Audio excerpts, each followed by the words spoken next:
In a Russian space station called Mir, the crew is conducting routine operations. Suddenly, the station encounters an electrical storm in space, which emits a strange, powerful energy that seemingly possesses the station's systems. This energy pulse travels through the station's systems and down to the ocean, where it impacts a research ship called the Academic Vladislav Volkov.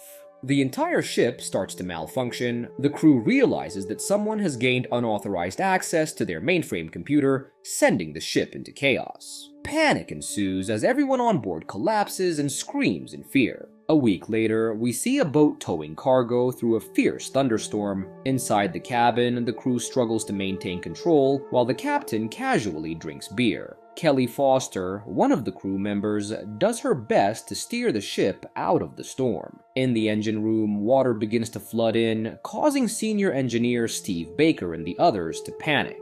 Steve urges the captain to release the cargo to prevent the ship from sinking, but the captain refuses, citing the lack of insurance. Despite Steve's intent to act, the captain pulls a gun on him, forcing him to back down. As the storm intensifies, the rope securing the cargo snaps, and the load is lost to the sea. The next morning, the captain is seen staring at a picture of a young man, while Steve checks the boat for damages. A diver is sent into the water to assess the situation, confirming that the ship is indeed sinking. Attempts to use the radio fail as the communication systems are down. Kelly then picks up a signal from a nearby ship. Realizing it's a large vessel, she attempts to make contact via radio, but the captain is nowhere to be found. The captain, isolated in his cabin, contemplates taking his own life, but someone interrupts him just in time. They eventually reach the ship, which turns out to be the Volkov.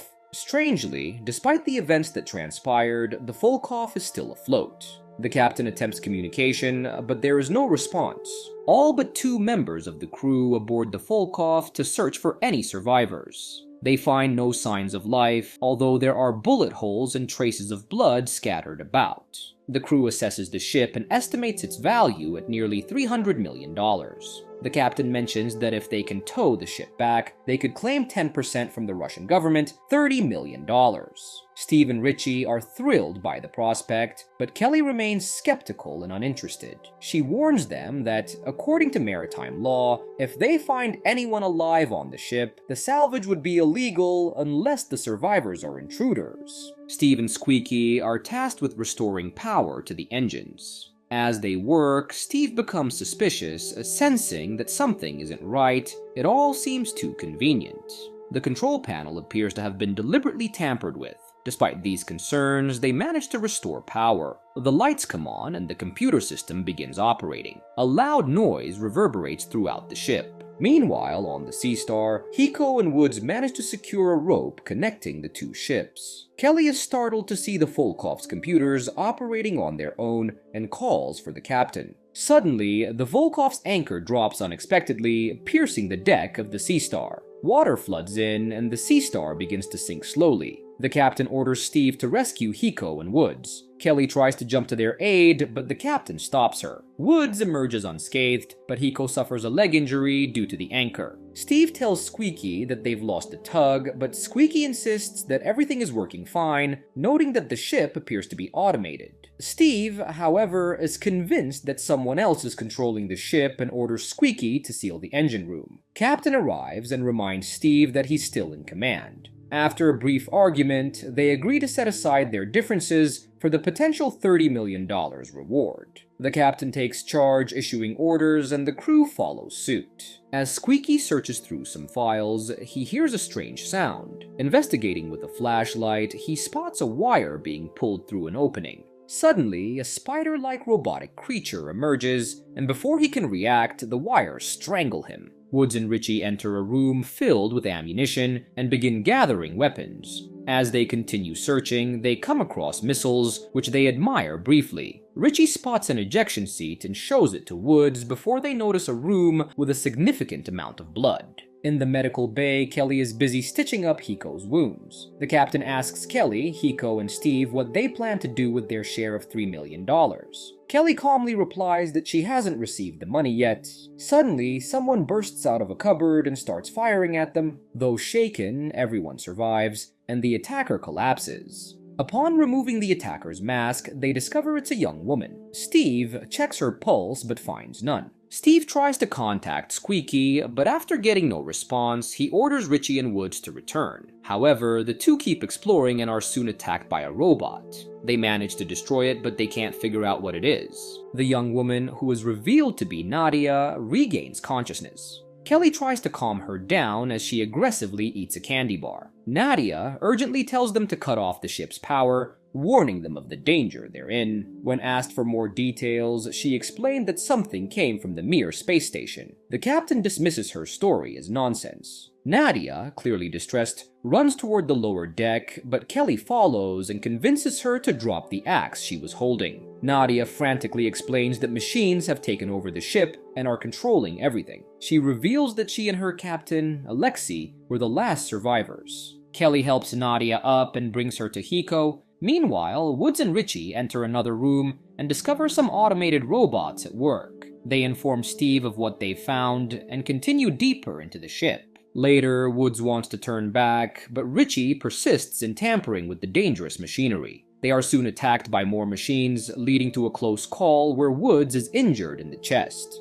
They notify Steve, who is searching for Squeaky in the engine room. Richie and Woods eventually meet him there. They are shocked to find that the door has been welded shut. A strange smell fills the air, and they soon see a figure standing in the shadows. The figure mutters something incomprehensible before opening fire on them. Back in the cabin, the captain, growing increasingly paranoid, threatens to kill Nadia if she doesn't provide answers. He refuses to believe her story about aliens. Kelly tries to reason with him, but he dismisses Nadia as delusional. Richie, Woods, and Steve arrive with the robot-like figure that had attacked them earlier. Nadia is horrified, recognizing it as her captain, Alexei. She explains that an electrical surge from the Mir took over the ship's computers, which began scanning for information and setting up workshops to convert the crew into cyborgs. As Richie examines the robot, it suddenly moves, startling everyone. Nadia notices a ring on its finger and in disbelief realizes it's Alexei. The robot grabs her hand, but they manage to pull her away. Her husband, Captain Alexei, was killed by the machines and transformed into a cyborg. She explains that cutting the power cables will kill the robots, but the captain remains unconvinced. Suddenly, the ship heads into another storm, causing it to shake violently. The crew is thrown around, struggling to keep their balance. Steve decides they need to steer the ship from the engine room, but Kelly reminds him that the door is welded shut. They agree to cut open the door since the steering isn't responding. As they work, Alexei begins to wake up, forcing them to shoot him again. Everyone, including Nadia, heads toward the engine room. As they make their way there, the ship suddenly steers itself 20 degrees. Nadia warns them that the ship shouldn't be steering on its own. They hear a sound and assume it's Squeaky. The door then opens, revealing Squeaky, who has been transformed into a cyborg. Without warning, Squeaky tears a hole through Woods' chest, killing him instantly. He and another large robot then attack the crew, forcing them to retreat to the communications room. Inside, they find that every transmitter has been destroyed. When Richie tries to send a mayday, the captain stops him by shooting the radio, determined not to lose the $3 million. Kelly, fed up, punches the captain and takes command, freeing Nadia. Richie attempts to communicate with the machines through a computer, asking who they are. A computerized voice responds, stating that the human species is like a virus that needs to be eradicated. It also reveals that it needs spare parts from human bodies. The communication abruptly ends. They were all gripped by fear when suddenly, Squeaky bursts through the wall. Richie, in a panic, fires at Squeaky before fleeing in hysteria. The others quickly followed, with Kelly pausing to ask the captain if he was coming. Instead of joining them, the captain hurls insults at her, so she leaves him behind, sitting alone. As the remaining crew members make their escape, the captain stays behind, initiating communication with the machines. He introduces himself, arrogantly declaring that he is the dominant life form. He offers to assist them by steering the ship to any port they desire. The machines, in response, summon him to a specific room. Obeying the machines, the captain enters the designated room and is met with a horrifying sight. Machines are busily converting half-torn dead bodies into cyborgs. A machine acknowledges his claim of being the dominant life form and asks how he intends to assist them. Meanwhile, Richie isolates himself in another room where he destroys the spider-like robot. Using its parts, he begins constructing a bizarre-looking device that he believes will help him escape. Nadia leads the others toward the computer room, only to discover that the computer has been relocated. As they navigate through the darkness, they are attacked once again. Nadia suggests they take refuge in the antenna control room, though it's a risky journey, especially with the storm still raging outside. Suddenly, a surge of water sweeps Kelly away, but Hiko manages to save her, only to lose himself in the process, disappearing into the storm. Kelly, Nadia, and Steve finally reach the control room and begin studying a map. They realize that the ship is heading toward Lord Howe Island. Nadia speculates that the machines plan to seize control of a British intelligence station to dominate the world's military forces. They receive a response to Richie's Mayday call but are unable to reply. Steve suggests using a flare gun, but Nadia warns against it, saying that they should prevent other ships from approaching rather than draw them in. Kelly agrees, emphasizing that the threat is contained within this ship and must not be allowed to spread. They resolve to flood the hold with fuel and detonate it. The captain, now transformed into a cyborg, confronts the group. Kelly attempts to fend him off with a chair, but he quickly overpowers her and strikes back, attacking everyone in the room. Kelly tries to shoot him, but her efforts prove futile. In a desperate move, Nadia plants a grenade inside the cyborg captain's body, and Steve quickly throws him into a small trapdoor. The grenade explodes, and when they check, they find the captain's charred remains. As they prepare to leave, they encounter Richie, who unexpectedly points a gun at them. Steve tries to convince him to join them, but Richie declines, insisting he has his own plan, and then walks away. The remaining three proceed to fill the fuel tank and set a time bomb with a 15-minute timer at the edge of the tank. However, they are attacked by a giant robot. Steve and Kelly are both knocked unconscious, with Kelly falling into a pool of fuel. As she regains consciousness, she realizes she's surrounded by decaying bodies. The robot advances on Kelly as she tries to swim away, but she gets caught.